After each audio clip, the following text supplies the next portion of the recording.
कथावाचक शहर के केंद्रीय अभिलेखागार आर्काइव्स की मोटी दीवारें भूल और इतिहास की कहानियों को सदियों से अपने अंदर समेटे हुए थीं। इन दीवारों के पीछे काम करता था हमारा नायक अविनाश, 28 साल का एक साधारण युवक जो दुनिया की भागदौड़ से ज्यादा पुराने कागजों और स्याही में सुकून तलाशता था। उसके लिए हर मुड़ा हुआ दस्तावेज, बीता हुआ हर पल अनमोल था। अविनाश एक टूटे फूटे पुराने नक्शे को बड़े ध्यान से बहाल कर रहा था। उसके सहकर्मी उसे संकी समझते थे क्योंकि वह इतिहास को वर्तमान से ज्यादा तवज्जो देता था। सहकर्मी आवाज अविनाश, अभी भी उन सड़ी हुई चीजों पर माथापच्ची कर रहे हो? थोड़ा भविष्य पर ध्यान दो वरना इतिहास बन जाओगे। अविनाश मन में, इतिहास कभी मरता नहीं, वह बस इंतजार करता है कि कोई उसे ढूंढे। एक दिन अभिलेखागार के सबसे पुराने और बंद पड़े विंग में काम करते हुए अविनाश ने पुरानी वास्तुकला की योजनाओं में एक अजीब विसंगति देखी। एक जगह जिसका कोई रिकॉर्ड नहीं था। उसकी जिज्ञासा उसे एक ईंटों से ढंके दरवाजे तक ले गई। उसने दरवाजा खोला और अंदर का नजारा हैरान कर देने वाला था। एक छोटा गोल पत्थर का कक्ष, उसकी नम हवा में अजीब सी बिजली थी। कक्ष के बीच में एक टूटे हुए पत्थर के आसन पर एक अत्यंत प्राचीन डिवाइस रखी थी। ये किसी घड़ी या क्रोनोमीटर जैसी थी जो सदियों पुरानी होने के बावजूद हल्की सुनहरी चमक बिखेर रही थी। अविनाश ने सावधानी से उस पर हाथ बढ़ाया, ये जानने के लिए कि वह किस काल की थी। कथावाचक जैसे ही अविनाश की उंगलियों ने उस भंगुर प्राचीन डिवाइस को छुआ, वह वस्तु पलक झपकते ही सुनहरी धूल में बदल गई। वह धूल एक रोशनी की तेज लकीर बनकर अविनाश के सीने में समा गई। अविनाश को लगा जैसे उसके अंदर सैकड़ों घड़ियों की टिक टिक एक साथ रुक गई हो। वह लड़खड़ाया और दहशत में पीछे हट गया। कुछ देर बाद अभिलेखागार की रसोई में अविनाश अपने हाथों को देख रहा था, ये समझने की कोशिश कर रहा था कि क्या हुआ था। तभी एक सहकर्मी ने आकर तेजी से मेज को धक्का दिया। अविनाश के हाथ में पकड़ी हुई चाय का गर्म कप हवा में उछल गया और चाय फैलने लगी। कथावाचक ठीक उसी पल अविनाश के चारों ओर सब कुछ रुक गया। चाय के छींटे हवा में स्थिर हो गए। अविनाश का दिल तेजी से धड़क रहा था, पर उसका दिमाग बिजली की रफ्तार से चल रहा था। उसने देखा कि इस ठहरे हुए क्षण में भी वह चल सकता है। उसके पास मुश्किल से 2 सेकंड का वक्त था, जो अब उसके लिए अनंत महसूस हो रहा था। उसने कांपते हाथों से कप को पकड़ा और मेज पर वापस रख दिया। सहकर्मी, अरे वाह, क्या कैच किया, बाल बाल बच गई चाय। सहकर्मी को जरा भी आभास नहीं हुआ कि उसने समय के प्रवाह को बाधित कर दिया था। अविनाश ने महसूस किया कि उसने समय को नहीं रोका, बल्कि अपने आसपास के एक छोटे से क्षेत्र में उसे इतना धीमा कर दिया कि वह उसे नियंत्रित कर सके। वह जानता था कि अब उसकी जिंदगी बदल चुकी है। अविनाश अब शहर की भीड़ भरी सड़कों पर अपनी शक्ति को समझने की कोशिश कर रहा था। वह डर रहा था, पर एक पुकार थी जो उसे कुछ करने को कह रही थी। तभी उसने देखा, एक छोटा बच्चा खिलौना लेने के लिए दौड़ता हुआ सड़क पर आ गया। उसी समय एक तेज रफ्तार कार सीधे बच्चे की ओर आ रही थी। कथावाचक अविनाश ने अपनी सारी मानसिक शक्ति को एक बिंदु पर केंद्रित किया। कार, बच्चा और उनके आसपास की हवा, सब कुछ एक गाढ़ी दलदल में धंस गया। समय रेंगने लगा। थकावट से अविनाश की आंखों के सामने अंधेरा छाने लगा, लेकिन उसने हिम्मत नहीं हारी। उसने मुश्किल से एक कदम आगे बढ़ाया, दूसरे पल बच्चे को गोद में उठाया और उसे किनारे सुरक्षित रख दिया। जैसे ही उसकी ऊर्जा समाप्त हुई, समय तेजी से सामान्य गति पर लौट आया। कार ड्राइवर को लगा जैसे उसने ब्रेक लगाने में कुछ ज्यादा ही तेजी कर दी हो। अविनाश मन में, ये शक्ति बचाने के लिए है, क्षणों को बचाने के लिए। अविनाश को पता था कि उस डिवाइस के बारे में और जानना होगा। देर रात वह चुपके से वापस गुप्त कक्ष में लौटा। जैसे ही उसने पेडेस्टल पर हाथ रखा, उसे एहसास हुआ कि कोई और भी यहाँ था। उसकी रीढ़ में सिहरन दौड़ गई। कथावाचक एक नकाबपोश आकृति, जिसे हम छाया कहेंगे, अंधेरे से निकली। वह अविनाश को अनदेखा करते हुए सीधे टूटे हुए पेडेस्टल के पास गई। उस आकृति ने अपनी उंगलियों से बचे हुए सुनहरी धूल के कणों को इकट्ठा करना शुरू कर दिया। अविनाश ने देखा कि छाया की हरकतें असामान्य रूप से तेज थीं, इतनी तेज कि ऐसा लगा जैसे वह खुद समय को चकमा दे रही हो। वह अविनाश की टूटी हुई डिवाइस के टुकड़ों को इकट्ठा करने आया था। अविनाश छिपकर सब देखता रहा। वह समझ गया था कि जो शक्ति उसके पास आई है उसका एक और दावेदार है और वह बेहद खतरनाक है। छाया, धीमी कठोर आवाज, बाकी कहाँ है? टुकड़े न मिलने पर निराशा में एक बिजली की सी तेजी के साथ छाया वहां से गायब हो गई। अविनाश अकेला रह गया, एक ऐसी शक्ति का मालिक जिसके पास अब एक रहस्यमय शत्रु भी था। कथावाचक, काल रक्षक का जन्म हो चुका था, पर क्या वह इस शक्ति के भार को संभाल पाएगा? और छाया कौन है जिसे इतिहास को मिटाने की चाह है? एक रात की छोटी सी घटना ने अविनाश की दुनिया को पलट दिया था।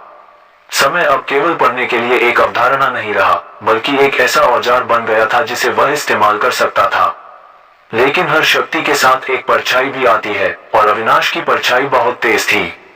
अविनाश अब अभिलेखागार की छत पर देर रात को अपनी शक्ति का अभ्यास करता है।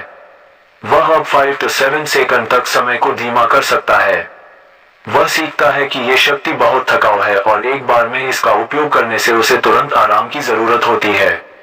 अविनाश स्वयं से, यह मेरी शक्ति नहीं है, यह मेरी जिम्मेदारी है, इसे काल रक्षक कहूं या महज एक दुर्घटना। वह अपने पुराने सहकर्मी प्रताप के बारे में सोचता है। प्रताप अभिलेखागार में अविनाश के साथ ही काम करता था, पर उसे इतिहास की बजाय सत्ता और प्रसिद्धि में रुचि थी। अचानक अविनाश को एक चौंकाने वाला ख्याल आता है। कथावाचक, अविनाश को याद आया कि प्रताप हमेशा उस गुप्त कक्ष और टूटे हुए डिवाइस के बारे में उत्सुक रहता था। वह अक्सर कहता था कि अगर वह समय को बदल सकता तो वह अपने जीवन की सबसे बड़ी गलती को मिटा देता। शहर में अजीबोगरीब घटनाएं हो रही थीं। एस्टरिस्क, एक बैंक लूट, सीसीटीवी फुटेज पूरी तरह से खाली है, जैसे कभी कुछ हुआ ही ना हो। एस्टरिस्क, एक महत्वपूर्ण अनुबंध, एक राजनेता ने एक अनुबंध पर हस्ताक्षर करने से इनकार कर दिया, ये कहते हुए कि उसे याद नहीं कि उसने कभी इसके बारे में सोचा भी था। अविनाश को तुरंत शक होता है, ये सामान्य अपराध नहीं है, ये समय की हेरफेर, टेम्पोरल मैनिपुलेशन के मामले हैं। अविनाश एक छोटे ऐतिहासिक संग्रहालय की ओर दौड़ता है। वह जानता है कि प्रताप अपने अतीत की गलती को मिटाने के लिए उस गलती से जुड़े सभी रिकॉर्ड नष्ट कर देगा। संग्रहालय में एक प्राचीन दस्तावेज रखा है जो प्रताप के पारिवारिक इतिहास पर हल्का काला दाग लगाता है। अविनाश संग्रहालय के अंदर प्रवेश करता है और वहां छाया, प्रताप पहले से मौजूद है। प्रताप के हाथ में टूटे हुए डिवाइस के कुछ और सुनहरे कण चमक रहे हैं। प्रताप, छाया आवाज में गुर्राहट, आखिरकार मुझे उस गलती को मिटाने का मौका मिल गया। कथावाचक, प्रताप ने अपनी शक्ति का प्रयोग किया। अविनाश ने देखा कि दस्तावेज के अक्षर हवा में उबलने लगे, जैसे एसिड से जलाए जा रहे हों। प्रताप की शक्ति समय को धीमा करने की नहीं थी, बल्कि किसी चीज को अस्तित्व से मिटाने की थी। अविनाश दहाड़कर, रुको प्रताप। प्रताप अविनाश को पहचान जाता है, उसके चेहरे पर शैतानी मुस्कान आ जाती है। प्रताप, अविनाश, तुम्हें उस शक्ति का अवशेष कैसे मिला? कोई बात नहीं, मैं तुम्हें और तुम्हारी यादों को भी मिटा दूंगा। प्रताप तेजी से अविनाश की ओर बढ़ता है, उसकी शक्ति अविनाश के दिमाग की ओर लक्षित है।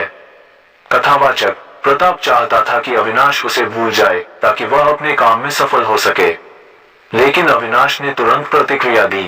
अविनाश ने अपने चारों ओर एक छोटा शक्तिशाली टाइम पॉज फील्ड बनाया। प्रताप की विनाशकारी ऊर्जा अविनाश के चेहरे से 1 इंच दूर आकर रुक गई। अविनाश के माथे पर पसीना आ रहा था। प्रताप की मिटाने वाली शक्ति इतनी शक्तिशाली थी कि वह उसके टाइम पॉज को लगभग भेद रही थी। अविनाश दर्द में फुसफुसाते हुए, तुम मेरी यादें नहीं मिटा सकते। प्रताप, तुम एक लाइब्रेरियन हो। अविनाश, तुम हमेशा अतीत में जीते हो। मैं इतिहास को दोबारा लिखूंगा और तुम उस बदलाव को देखने के लिए मौजूद नहीं रहोगे। अविनाश अपनी शक्ति का अधिकतम उपयोग करते हुए प्रताप को कुछ सेकंड के लिए पूरी तरह स्थिर कर देता है। उसे प्रताप के हाथ से एक और सुनहरी धूल का कण छीनने का मौका मिलता है। अविनाश हवा को हाँफते हुए, अब तुम्हें पता चल गया कि मैं कौन हूँ।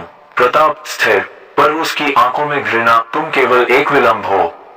मैं जल्द ही तुम्हारे अस्तित्व को रद्द कर दूंगा। प्रताप अपने स्थिर होने से तेजी से बाहर निकलता है और एक ऊर्जा विस्फोट, एनर्जी बर्स्ट के साथ संग्रहालय की छत को तोड़ता हुआ गायब हो जाता है। अविनाश जीत जाता है, दस्तावेज को बचाने में सफल होता है, लेकिन वह जानता है कि वह केवल एक लड़ाई जीता है, युद्ध नहीं। अविनाश हाथ में सुनहरे कण को देखते हुए छाया, नहीं प्रताप, तुम इतिहास को मिटाना चाहते हो और मैं उसे बचाना चाहता हूँ।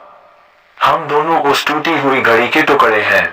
कथावाचक, अविनाश को अपने शत्रु की पहचान मिल गई थी, लेकिन प्रताप की शक्ति सिर्फ मिटाना नहीं बल्कि अस्तित्व को रद्द कर देना था। काल रक्षक के लिए ये युद्ध यादों और वास्तविकता को बचाने का था। अतीत को मिटाने की चाहत रखने वाले प्रताप और उसे बचाने के लिए जूझते अविनाश के बीच का संघर्ष अब व्यक्तिगत हो चुका था। प्रताप ने खुद को छाया का नाम दिया, पर अविनाश के लिए वह अब सिर्फ एक गलत आदमी था जिसके हाथ में बहुत खतरनाक शक्ति थी। पिछले टकराव से थका अविनाश अपनी शक्ति को एक नए स्तर पर ले जाने की कोशिश करता है। वह अब बड़े टाइम पॉज नहीं बल्कि छोटे छोटे लगातार टाइम लूप्स, टेम्परल लूप्स बनाना सीखता है। कथावाचक, अविनाश ने महसूस किया कि अगर वह किसी क्षण को केवल एक सेकंड के लिए बार बार दोहराए तो उसे सही प्रतिक्रिया देने के लिए अनंत मौका मिल जाएगा। ये एक अभिलेखागार आर्काइविस्ट का दिमाग था। हर बार दोहराव से वह प्रताप की चाल को फाइल कर लेता था। प्रताप छाया शहर के सबसे ऊंचे और पुराने सेंट्रल क्लॉक टावर पर पहुंच चुका था। इस टावर की पुरानी मशीनरी में एक प्राचीन ऊर्जा थी जो समय के प्रवाह को नियंत्रित करती थी। प्रताप अकेले, मैंने अपनी जिंदगी में जो किया अब उसे कोई याद नहीं रखेगा। मैं खुद को इतिहास के पन्नों से पूरी तरह मिटा दूंगा और फिर अपनी मर्जी से एक नया अध्याय लिखूंगा। प्रताप क्लॉक टावर की घंटी को अपने शक्ति के अवशेषों से चार्ज करता है। उसकी योजना टावर की ऊर्जा का उपयोग करके शहर के सभी सामूहिक रिकॉर्ड्स, सरकारी दस्तावेज, डिजिटल डेटा, लोगों की यादें को एक साथ मिटा देना थी। अविनाश अपनी अंगूठी पर लगी घड़ी के संकेत से प्रताप की योजना को भांप लेता है। वह जानता है कि अगर प्रताप सफल हुआ तो सिर्फ अतीत ही नहीं भविष्य भी अनिश्चित हो जाएगा। जैसे ही अविनाश टावर के पास पहुंचता है, उसे महसूस होता है कि टावर के चारों ओर समय का प्रवाह स्थिर हो गया है।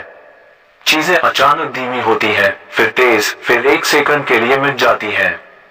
कथावाचक, अविनाश को अपनी शक्ति का उपयोग अत्यंत सावधानी से करना पड़ा। वह अपने छोटे टाइम पॉज का उपयोग करता रहा। एक सीढ़ी पर कदम रखने से पहले उसे 5 बार पॉज करना पड़ता ताकि सुनिश्चित हो कि वह कदम और सीढ़ी मौजूद है। अविनाश टावर के ऊपरी भाग में पहुंचता है।